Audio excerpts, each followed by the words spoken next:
फौज MQM led by Altaf Hussain उसको तस्लीम करे। कोई माने या ना माने, दुनिया मानती है। इस वक्त तो अगर हम देखें तो ग्राउंड पे सिचुएशन ये है कि PTI को वोट मिल रहे हैं, वहाँ से उनके ज़्यादातर लोग मुंतखब हो रहे हैं, पीपल्स पार्टी के भी हो गए हैं कराची से, तो दूसरी पार्टियाँ जीत रही हैं। MQM वहाँ बहुत कम रह गई है। अब आपको अगर फ्री हैंड दे दिया जाए, आप पाकिस्तान चले जाएं, अब आप क्या करें? अब क्या आपकी पॉलिटिकल स्ट्रेटजी होगी? क्या आप मुख्तलिफ करेंगे पहले के मुकाबले? सपोर्ट जो थी वो अल्ताफ हुसैन को थी, अल्ताफ हुसैन ने जो MQM बनाई थी उसको थी और आज तक है। मैं 31 साल से 31 ईयर से मैं यहाँ रह रहा हूँ बरतानिया में। मैंने यहाँ से अपील की कि मुहाजिरों boycott boycott boycott.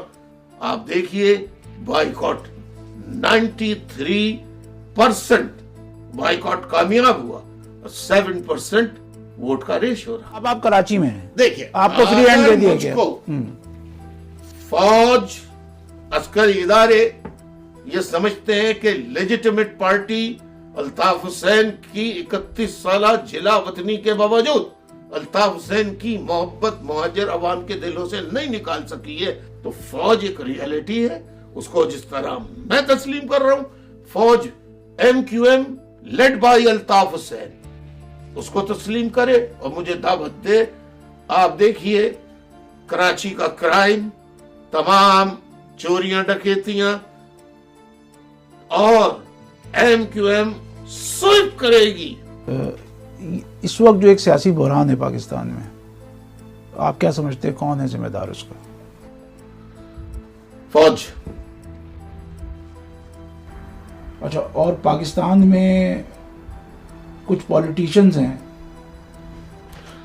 They are unfortunately, देखिए हिस्ट्री को, मेरा काम है कि मैं 45 ईयर से मैंने अपनी लाइफ को सेक्रीफाइस कर दिया, दुनिया को छोड़कर तमाम जो इंसान की फितरी ख्वाहिशात होती हैं, घूमना फिरना ये वो, हर चीज को कुर्बान करके मैं एक मिशन पे लग गया कि मुल्क से किसी तरीके से आउटडेटेड मेडिइवल सिस्टम फिनिश हो जाए, खत्म हो जाए, ट्राइबल सिस्टम खत्म हो जाए।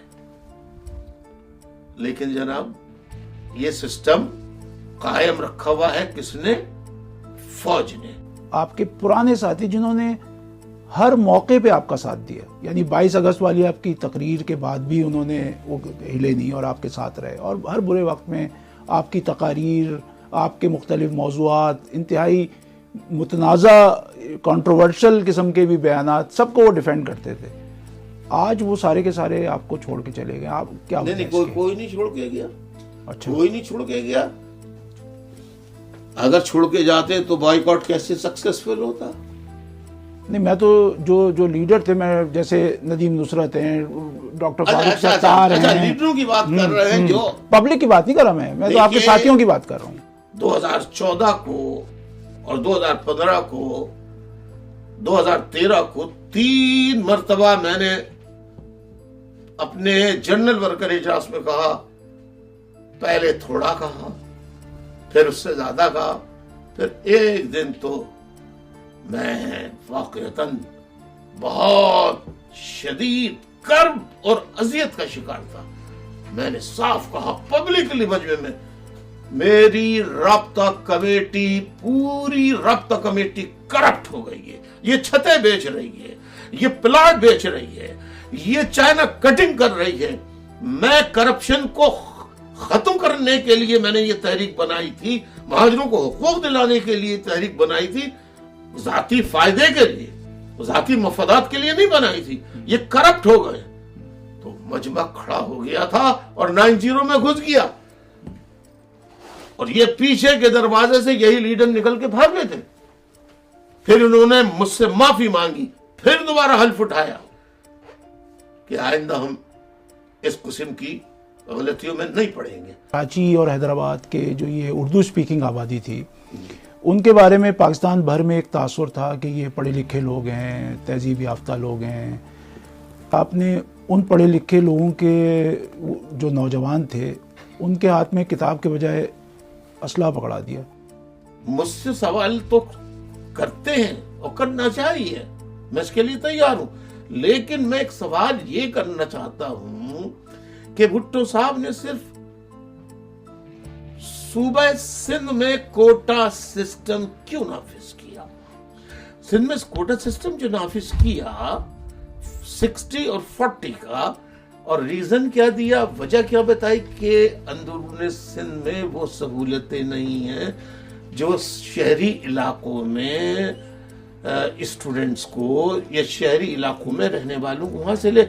تو جناب والا اگر یہ پروموشن تھی یعنی جو جن کو فیسلٹیز نہیں تھی تعلیم کی، تو یہ ایک اچھا قدم تھا. لیکن پنجاب کے دیہاتوں، پنجاب کے دور دراز علاقوں میں بھی وہی پوزیشن ہے. بلوچستان کے دور دراز علاقوں میں جہاں پہننے کے لیے چپلیں نہیں ہیں، جوتے نہیں ہیں ان کے پاس. یہ زیادتیوں کا جو آپ ذکر کر رہے ہیں یہ تو اپنی جگہ، لیکن ان سے آپ سیاسی طور پہ ان کے خلاف لڑتے ہیں نا. میں تو بات یہ کر رہا ہوں کہ وہ جو ایک اسلحے کا جو سلسلہ شروع ہوا، میں بتا رہا ہوں. جب میں نے پہلا جلسہ کیا نیشنل پارک میں 8 اگست 1986 کو، تو اس سے پہلے ہی بہت کچھ ہو چکا تھا. یعنی ایوب خان کے زمانے میں تو میں بہت چھوٹا تھا جب ایوب خان نے بے ایمانی کر کے فاطمہ جناح کو، محترمہ فاطمہ جناح کو الیکشن میں ہرایا، جنرل الیکشن میں. تو کراچی کے اور حیدرآباد کے لوگوں نے ساتھ دیا تھا فاطمہ جناح کا.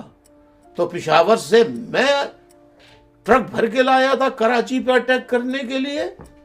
اس وقت تو آپ لوگوں نے اعتراض کیا نہیں کہ صاحب، اور ہم جو تھے، میں چھوٹا تھا، بہت چھوٹا تھا، میں دیکھتا تھا کہ محلے کے لوگ رات کو جاگ رہے ہیں اور ڈنڈے ان کے ہاتھ میں ہیں اور ہاتھوں میں پتھر ہے، وہ کھمبے بجا رہے ہیں اور پورے کسی کے پاس ہتھیار نہیں، اور وہ حملہ آور جو تھے وہ سارے مسلح تھے. تو میں نے کوئی بری بات نہیں. تو میں نے کہا کہ آپ یہ ٹی وی نہ کام آئے گا، نہ فریج کام آئے گا آپ کا. آپ اپنے دفاع کے لیے، سیلف ڈیفنس کے لیے، اپنی ماں، بہن، بیٹیوں، معصوم بچوں کے، بزرگوں کی حفاظت، تحفظ کے لیے اسلحہ کے لائسنس بن. میری باقی لوگوں سے بات ہوتی ہے، ایک دفعہ ندیم نصرت صاحب سے بھی بات ہوئی، تو وہ لوگ یہ کہتے ہیں کہ جی آپ کی جو یہ اکثر ویڈیوز آتی ہیں اور وہ اس کی وجہ سے لوگ پھر جو ایک سنجیدہ ایک ریاکشن ہوتا ہے نا لوگوں کا، تو وہ کہتے ہیں کہ یار یہ کبھی الطاف بھائی گانا گا رہے ہیں، کبھی کچھ کر رہے ہیں، تو یہ اس طرح کی ویڈیو ہم سمجھاتے ہیں لیکن الطاف بھائی سنتے نہیں ہیں ہماری. تو یہ ایک ان کو ایک اعتراض تھا کہ یہ اس طرح سے ہماری تحریک جو ہے وہ اس کو نقصان پہنچ رہا ہے. ہر آدمی کا اپنا اپنا ایک اسٹائل ہوتا ہے. میرا اپنا شروع سے ایک اسٹائل ہے جسے لوگ پسند کرتے ہیں. اگر لوگ پسند نہیں کرتے تو بائیکاٹ ناکام ہوتا ہے. 50 سال ہو گئے آپ کو یہ سیاست کرتے ہوئے، کیا ملا؟ یہ ملا کہ آج کوئی مانے یا نہ مانے، دنیا مانتی ہے. پھر اس پہ بھی اعتراض ہوگا.